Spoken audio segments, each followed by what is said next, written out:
తెలుగుదేశం అధినేత చంద్రబాబు నాయుడు అట్లాగే జనసేన అధినేత పవన్ కళ్యాణ్ మీద తీవ్రమైనటువంటి విమర్శలు చేసిన వాళ్లలో వైఎస్ఆర్ కాంగ్రెస్ పార్టీ నుంచి సెలబ్రిటీలలో ఎవరైతే ఒకప్పుడు ఉన్నటువంటిది తర్వాత ఎలక్షన్స్ కు ముందు కూడా ఆ తర్వాత కూడా కంటిన్యూ అవుతూ వచ్చింది పోసాని కృష్ణమూర్తి. సినిమా రంగం నుంచి తీవ్రమైనటువంటి వ్యాఖ్యలు చేశారన్నటువంటిది మొత్తం తెలుగుదేశం జనసేన కార్యకర్తలకి చాలా కోపం. వాస్తవానికి సినిమా రంగానికి సంబంధించిన దాంట్లో రామ్ గోపాల్ వర్మ, పోసాని కృష్ణమురళి ఇద్దరి మీద నాకు కూడా కోపం ఉంది. సరే, శ్రీరెడ్డి అంటే వీళ్ళంత పాపులర్ నటి కాదు, తను మామూలుగా సోషల్ మీడియాలోనే మెయిన్లీ పాపులర్. సినిమాల అవకాశాలు చాలా లిమిటెడ్గా ఉన్నట్టున్నాయి.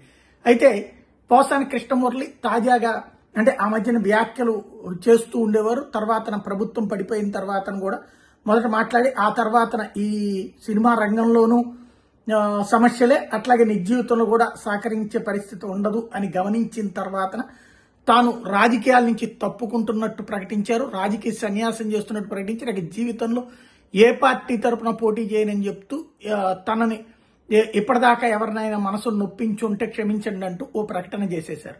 అయితే ఆ తర్వాత తనని వదిలిపెట్టే ఉద్దేశం లేదు, రామ్ గోపాల్ వర్మని కానీ తనని కానీ వదిలిపెట్టకూడదు అన్నటువంటిది తెలుగుదేశం జనసేన శ్రేణులు అప్పట్లో ఆ పార్టీల మీద తీసుకొచ్చినటువంటి ఒత్తిడి.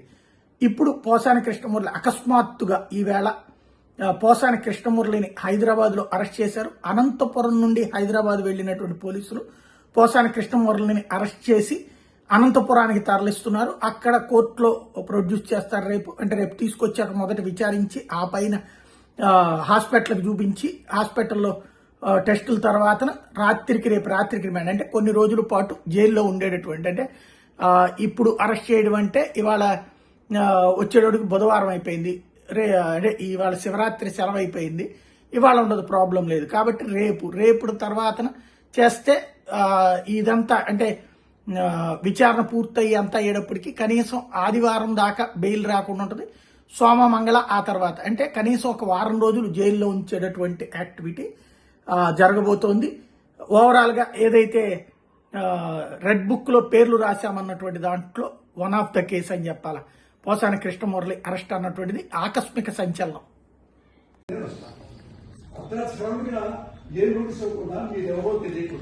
నోటీస్ ఏం లేదా? నేను లోపలికి కేసుకుంటే లోపలికి కేసుకురండి, రాజలోకి కేసుకురండి, మేము ఎవరు అంటారు రాజలోకి కేసుకురండి.